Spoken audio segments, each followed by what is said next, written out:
Inox screen entry કરી શકાય અત્યારના? જે રીતના અત્યારના આપણે જોઈ રહ્યા છે એ રીતના મને લાગી રહ્યું છે કે થોડું વેઇટ કરવું જોઈએ, કારણ કે અત્યારના ઘણો કરેક્ટિવ મોડમાં અત્યારે આપણને માર્કેટ બધું જોવા મળી રહ્યું છે. નીચેની સાઈડથી ડેફિનેટલી આપણને પુશ બધું જોવા મળી રહ્યું છે, પરંતુ ક્યાંક ને ક્યાંક એક 270 ની આસપાસનો લેવલ ઘણો ઇમ્પોર્ટન્ટ થઈ જશે.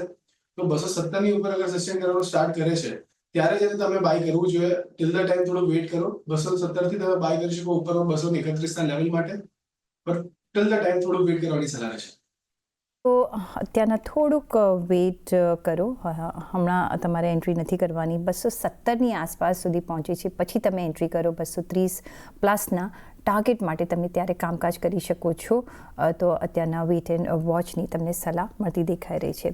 વિનીત, નેક્સ્ટ જે સવાલ આવી રહ્યો છે એના પર નજર કરીએ અને એ છે ખુશી પટેલનો. ગ્લેનમાર્ક ફાર્મા તેજસ નેટવર્કમાં શોર્ટ ટર્મ માટે ફ્રેશ એન્ટ્રી કરવી છે, કરી શકાય? જી, ચોક્કસથી જણાવી દઉં. ગ્લેનમાર્ક લગભગ 1716 ની આસપાસમાં ટ્રેડ કરે છે. ડેફિનેટલી અગર શોર્ટ ટર્મ માટે બાય કરવા માંગે છે તો કરી શકે છે. એમને એસએલ મેન્ટેન કરવાનો રહેશે 1660 રૂપિયાનો, અને ઉપરની સાઈડમાં લાગે છે કે એક વખત 1827 સુધી જઈ શકે છે. તો 1827 ના ટાર્ગેટ માટે લોંગ કરવાની સલાહ રહેશે.